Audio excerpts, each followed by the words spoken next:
अस्सलाम वालेकुम students, welcome back again. मैं मोहम्मद वकास हूँ, आपका केमिस्ट्री टीचर, और ये है आपका channel MWS chemistry. Students, 7th lecture which is very very very important अगर आपके पेपर पॉइंट ऑफ व्यू से बात की जाए तो। यस, और आपको इस चीज़ का बहुत ज़्यादा इंतज़ार भी था, आई रियली नो दैट। तो आज का हमारा 7th लेक्चर होगा एप्लीकेशंस ऑफ शेप कॉन्सेप्ट, यानी soft and hard acid based concept पे हमारा ये लेक्चर होगा। प्रीवियस लेक्चर नंबर 6 अगर आपने नहीं सुना, आपको ज़रूर देखना चाहिए ताकि आपको पता चले soft and hard acid basis होते क्या हैं। उनमें मैंने उनको थोड़ा सा जस्टिफाई किया है। तो आज का जो हमारा लेक्चर है that is totally based on their applications, shape concept. अब ना जो पियर्सन प्रिंसिपल है, पहले हम उसको देखेंगे।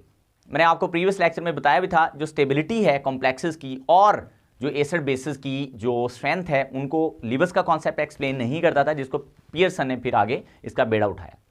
तो देखते हैं पियर्सन प्रिंसिपल है क्या। बहुत ही सादा प्रिंसिपल है, पियर्सन्स प्रिंसिपल। इसी का ये कॉन्सेप्ट है soft and hard acid bases को लेके। तो according to this concept, soft acids are prefer to combine with soft bases and hard acids are prefer to combine with hard bases. मैंने गलत तो नहीं बोल दिया? आई थिंक सही बोला है। Soft acids are prefer to combine with what? With soft bases and hard acids will prefer to combine किनके साथ? with hard bases।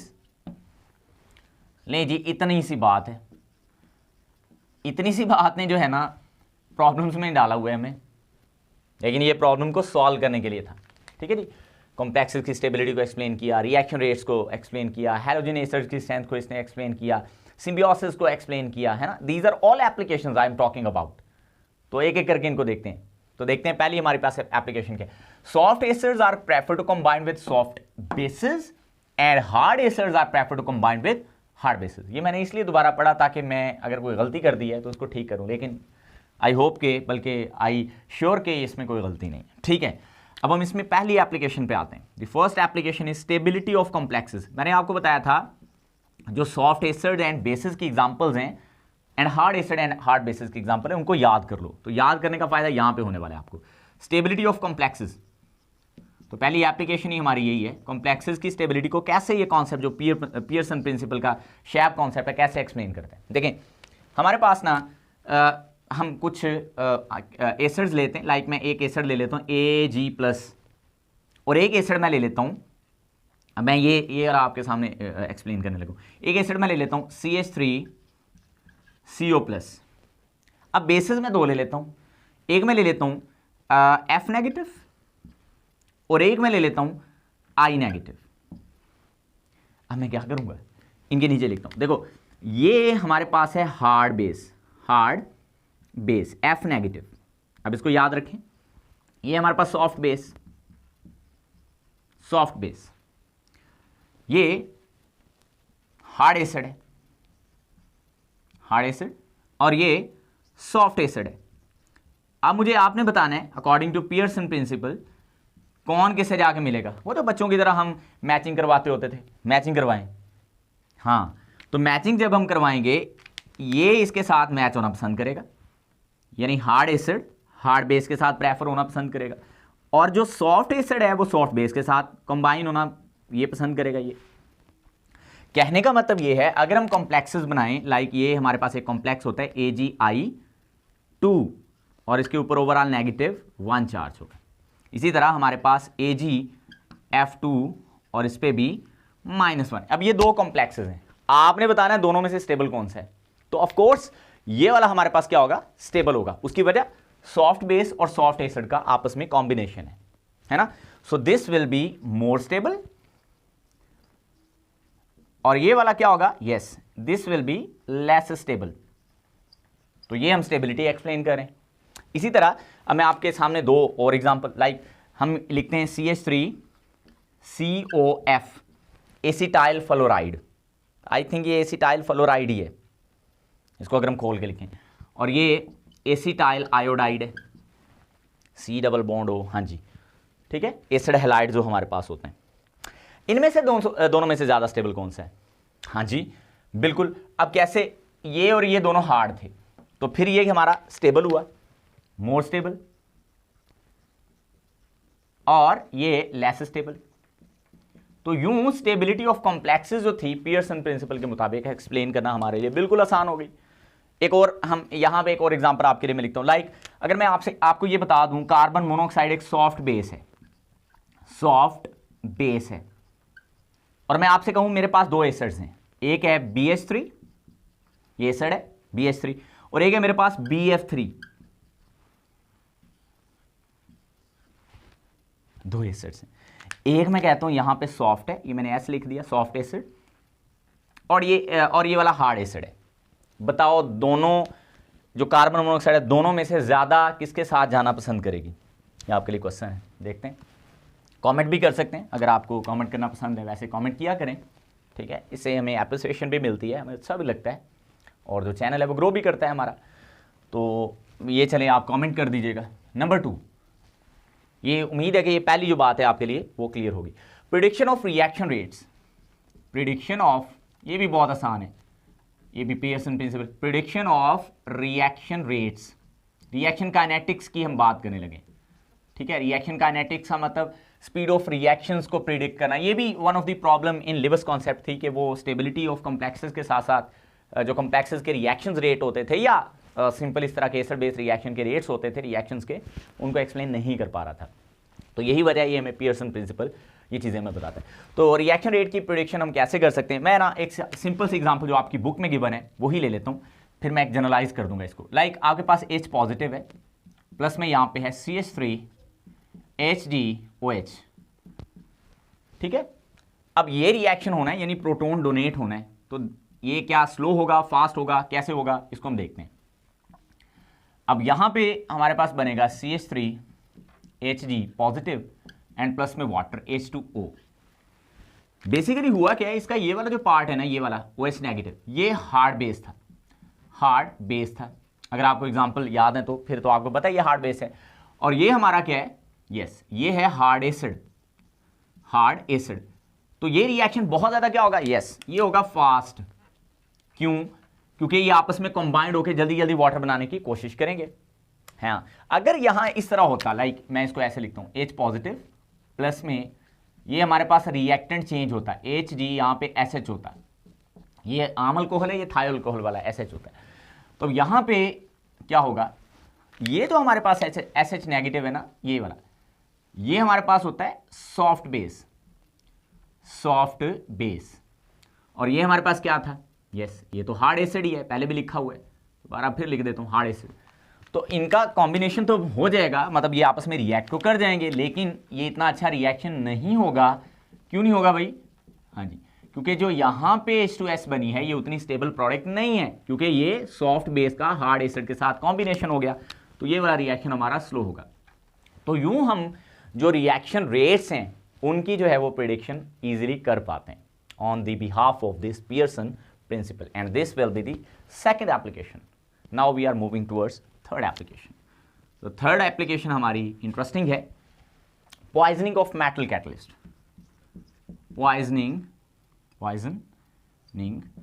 of metal catalyst। हम ना जैसे जब हम सल्फ्यूरिक एसिड तैयार कर रहे होते हैं ना, तो सल्फ्यूरिक एसिड तैयार करने से पहले जब हम SO3 सल्फर ट्राइऑक्साइड गैस तैयार कर रहे थे, तो वहाँ पे हम मेटल कैटलिस्ट का इस्तेमाल करते हैं, लेकिन वो मेटल कैटलिस्ट के पॉइजन होने का खतरा होता है। उसकी वजह होती है इम्प्योरिटीज़।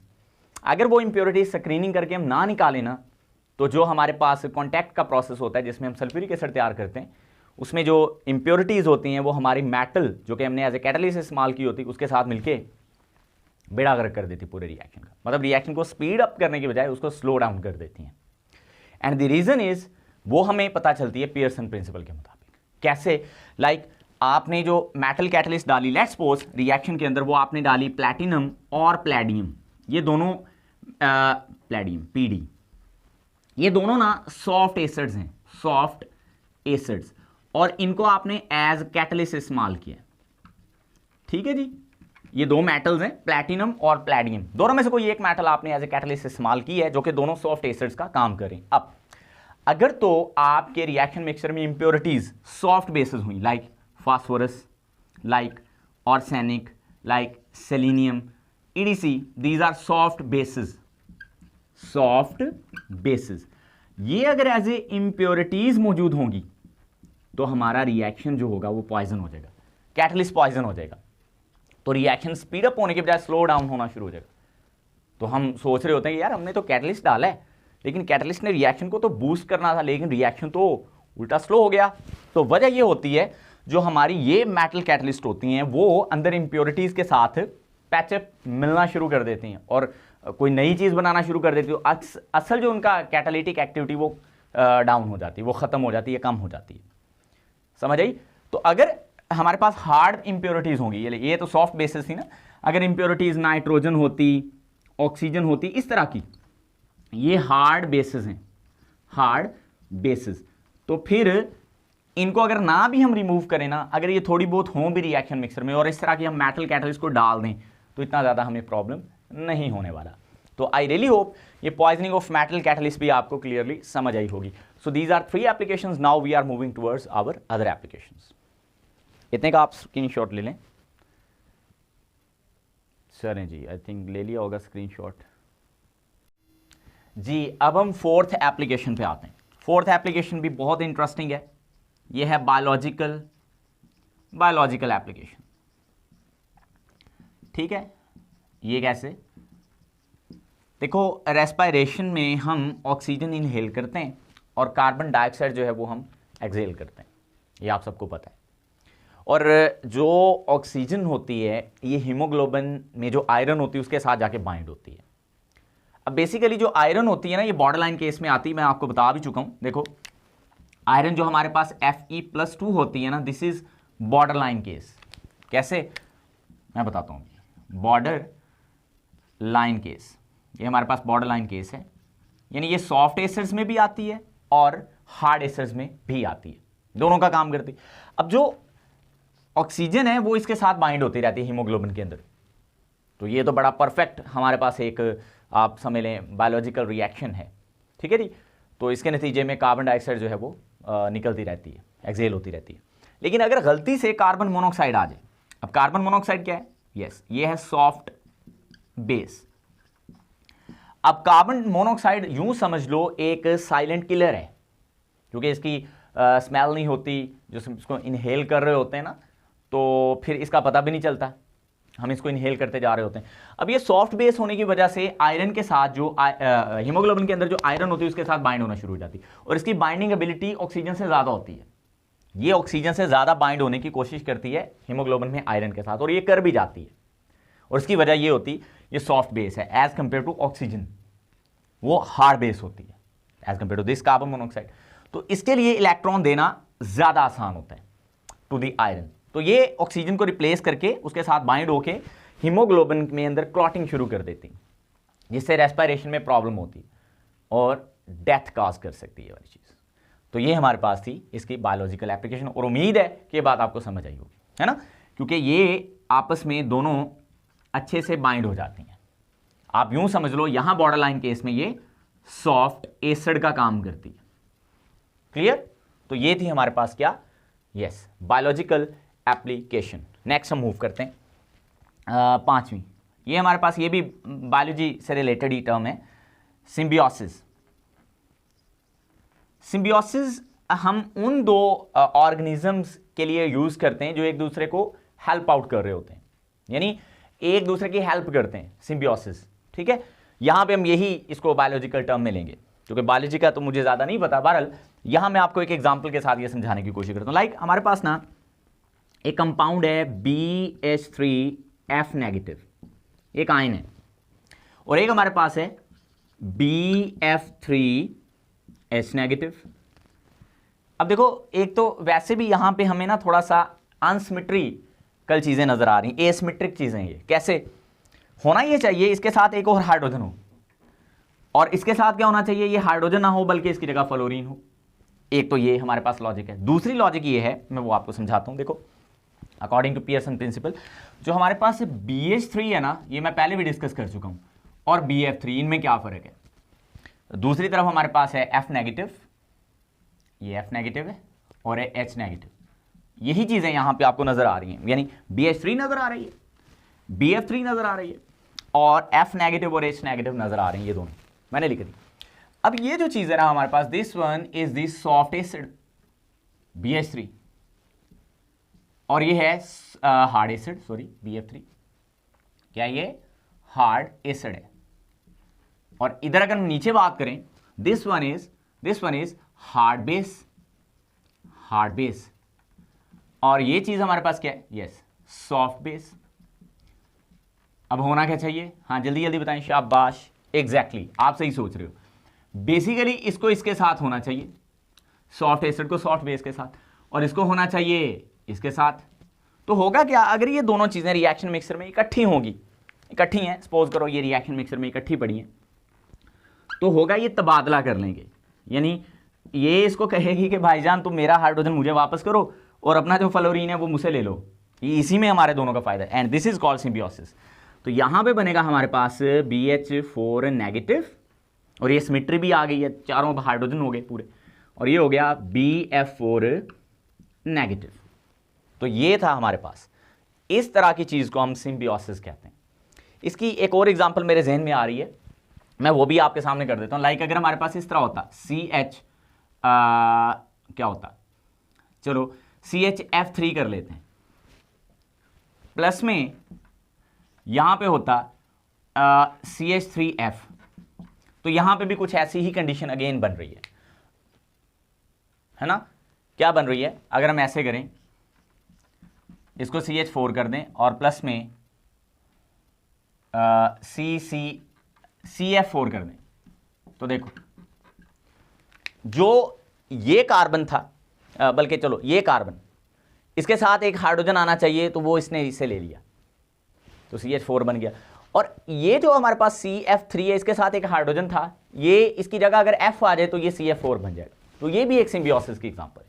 तो यूं आप दोनों में से दोनों दे सकते हो, एक दे सकते हो, एक और भी इसमें ले सकते हो। लाइक इसी को अगर आप ऐसे कर लो, CHI3 अगर होता है, प्लस में ये आयोडोफॉर्म है, ठीक है जी, और ये फ्लोरोफॉर्म था, इस तरह CH3 और यहाँ पे I होता, तो यहाँ पे भी सेम यही होना था, CH4 बन जाना है, यानी इसने CH4 बन जाना है यहाँ से एक हाइड्रोजन लेके, और बाकी ये बन जाना है CI4, यानी कार्बन टेट्रा आयोडाइड, जैसे कार्बन टेट्रा फ्लोराइड होता है, ठीक है, टेट्रा क्लोराइड भी होता है, या टेट्रा क्लोरो मीथेन भी हम इसको कहते हैं, या टेट्रा आयोडो मीथेन भी कह सकते हैं। तो मतलब ये सारा, तो ये हमारे पास थी क्या सिम्बियोसिस। अब हम इसकी छठी एप्लीकेशन पे आते हैं। आई रियली होप ये चीज़ें आपको क्लियर होंगी। मैंने एग्जांपल देके सारा समझाने की आपको कोशिश की है। ये एग्जांपल वैसे इसमें ज़्यादा बेस्ट थी, ये पहले वाली जो थी, ठीक है। नेक्स्ट हमारे पास है स्ट्रेंथ ऑफ हैलोजन एसिड्स। अब 4 हैलोजन एसिड्स हैं हमारे पास, आप सब जानते हो। इसको ना हम हाइड्रोजन बॉन्डिंग की बेस पे भी वैसे ज़्यादा अच्छे से बेटर एक्सप्लेन करते हैं, लेकिन ये वाली चीज़ पियर्सन प्रिंसिपल के मुताबिक भी हम इजीली कर सकते हैं। कैसे, मतलब हमारे पास हैलोजन एसिड क्या है, HF है हाइड्रोजन फ्लोराइड, HCl है हाइड्रोजन क्लोराइड या HCl hydrochloric acid, HBr, HI। अब इनमें देखें जो हमारे पास सॉफ्ट एसिड्स हैं वो कोई भी नहीं है। यहाँ पे ये H पॉजिटिव सारे ही हार्ड एसिड्स हैं, यानी H पॉजिटिव तो हो गया हार्ड एसिड। पीछे जो बचा F नेगेटिव और Cl नेगेटिव, ये दोनों ही हार्ड बेसिस हैं, हार्ड बेसिस। इसका मतलब ये हुआ, और इनमें भी ज्यादा हार्ड जो है वो F नेगेटिव है, ये F negative is more harder than chlor. बहरहाल दोनों हार्ड हैं। अब इसका मतलब ये जो दोनों हैं ये ज्यादा स्टेबल हैं, ये दोनों मोर स्टेबल हैं। और इनमें से भी सबसे ज्यादा स्टेबल कौन होगा, यस ऑफ कोर्स ये HF होगा, क्योंकि इसमें हार्ड एसिड और हार्ड बेस का बहुत अच्छा कॉम्बिनेशन है। तो ये अपना H+ जल्दी डोनेट नहीं करेगा, बिल्कुल नहीं करेगा। और हाइड्रोजन बॉन्डिंग भी यही कहती है, हाइड्रोजन बॉन्डिंग की वजह से ये अपना H+ डोनेट नहीं कर पाता। और जो एसिड अपना H+ ही नहीं दे पा रहा, तो वो एसिड काय का हुआ फिर, तो इतना अच्छा एसिड नहीं होगा। तो यहाँ पे जो स्ट्रॉन्ग एसिड होगा ना, वो कौन सा होगा, HI होगा। तो एसिडिक स्ट्रेंथ को भी हम यहां पे एक्सप्लेन कर पा रहे हैं बिकॉज जो हमारे पास जितने भी हैलोजन एसिड हैं HX, ये पानी के अंदर अपना प्रोटॉन देते हैं, यानी हाइड्रोनियम आयन यहां पे बनेगा और प्लस में ये हैलाइड आयन अलग हो जाएगा, वो फ्लोरीन, क्लोरीन, ब्रोमीन, आयोडीन कुछ भी हो सकता है। तो इनमें इजीली जो प्रोटॉन देने की एबिलिटी है that will be for HI because these are not good, this is not good patch up. क्यों? क्योंकि यहां पे स्ट्रॉन्ग हार्ड एसिड है लेकिन सॉफ्ट बेस है, तो ये अच्छा एक कॉम्बिनेशन नहीं था, तो ये अपना प्रोटॉन जल्दी रिलीज कर देगा, that is why this is a strong acid. और हाइड्रोजन बॉन्डिंग भी ये कहती है कि HF में हाइड्रोजन बॉन्डिंग की वजह से ये अपना H+ दे ही नहीं पाता। तो बहरहाल यहाँ हम हाइड्रोजन बॉन्डिंग का तो जिक्र नहीं करेंगे because we are talking about Pearson principle, तो हम इसको पियर्सन प्रिंसिपल ही के मुताबिक जो है वो एक्सप्लेन करेंगे। तो ये थी हमारी छठी एप्लीकेशन। जी स्टूडेंट, एक आखिरी एप्लीकेशन साथ में रह गई है, मेरे लिए वो बड़ी इंपॉर्टेंट है, आपके लिए भी होनी चाहिए, ठीक है। तो यहां पे दे देते तो इंटरप्रिटेशन ऑफ मेटल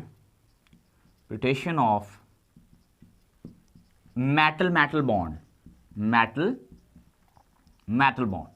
यानी जो मेटेलिक बॉन्डिंग होती है ना, उस पर मुख्तलिफ थ्योरीज हैं, मतलब उसमें हमारे पास इलेक्ट्रॉन पूल या gas theory, VBT, MOT। According to जो VBT वैलेंस बॉन्ड थ्योरी ना, वो कहती है मेटल्स के अंदर बॉन्ड की नेचर कोवलेंट होती है, लेकिन ये जो कोवलेंट बॉन्ड होता है ना, ये होता है डीलोकलाइज टाइप का। तो इस चीज़ को भी ये चीज़ एक्सप्लेन करती है कि मेटल के अंदर जो है, जारी बात है, अगर हम सोडियम एटम लें तो सोडियम के एटम जो सोडियम से कैसे जुड़े होंगे, उसको कहते तो मेटेलिक बॉन्ड है, लेकिन वो मेटेलिक बॉन्ड भी तो कोई चीज़ होगी ना, तो उस चीज़ को भी ये हमारा पियर्सन प्रिंसिपल किसी हद तक एक्सप्लेन करता है। हम जब कहते हैं ना मेटल अपनी न्यूट्रल हालत में, यानी ये हमारे पास कोई भी मेटल है, इस पर नो चार्ज है, यहाँ एक और मेटल का एटम है, इस पर भी नो चार्ज है। अब होता ये है अकॉर्डिंग टू पियर्सन प्रिंसिपल, जो मेटल होती है अगर वो न्यूट्रल हालत में हो तो वो सॉफ्ट एसिड भी हो सकती है और सॉफ्ट बेस भी हो सकती है। मैं मेटल की बात कर रहा हूं कि ये दोनों मेटल पे कोई चार्ज नहीं है, लाइक सोडियम मेटल ही समझ लो, ये अपनी मेटेलिक फॉर्म में, तो उस पर कोई चार्ज नहीं होगा अभी बॉन्डिंग से पहले। क्या होगा, ये सॉफ्ट एसिड का भी काम करेगी और ये सॉफ्ट बेस का या एसिड का, यानी सॉफ्ट एसिड या सॉफ्ट बेस, सॉफ्ट एसिड या सॉफ्ट बेस। इनमें फिर क्या होगा, एक मेटल एटम जो होगा अपना इलेक्ट्रॉन दे देगा, एक उसको ले लेगा, और चूंकि ये सॉफ्ट एसिड और सॉफ्ट बेसेस हैं दोनों इस हालत में, क्योंकि ये न्यूट्रल से ऐसे बनी है और ये इलेक्ट्रॉन कहीं नहीं गए, इधर ही बल्क के अंदर ही मौजूद होते हैं, ठीक है, तो लिहाजा ये आपस में एक बॉन्डिंग कर लेती हैं यूं। तो ये जो मेटल बॉन्ड है, इसको भी किसी हद तक हम एक्सप्लेन कर लेते हैं on the basis of Pearson principle, because in neutral form metal can lose और गेन इलेक्ट्रॉन्स, ठीक है, either they form positive ion और नेगेटिव, दोनों तरह से हम सॉफ्ट एसिड और सॉफ्ट बेसिस की तरह उनको बिहेव करें। लाइक यहाँ पे ये सॉफ्ट बेस है और ये सॉफ्ट एसिड का काम कर रही है, तो उनके अंदर मेटेलिक बॉन्डिंग हो पाती है। इसी तरह कुछ तर्ज में हम एलॉयज को भी एक्सप्लेन कर पाते हैं, यानी मेटल जो कॉम्बिनेशन हम एलॉयज का करवाते हैं, यानी मेटल को मेटल के अंदर जो है वो ऐड करके हम एलॉय बनाते हैं, ठीक है जी। तो आई रियली होप ये हमारा लेक्चर जो था, lecture number 7 which is totally on applications of shape concept, आपको समझ आया होगा। आपने कंजूसी नहीं करनी नंबर लेने में, हाँ, और दूसरी बात भी आप समझ गए हो, लाइक करने में भी नहीं करनी और कमेंट करने में भी नहीं करनी, जो आपका क्वेश्चन होगा आपने ज़रूर पूछना है। थैंक यू सो मच, अल्लाह हाफिज़।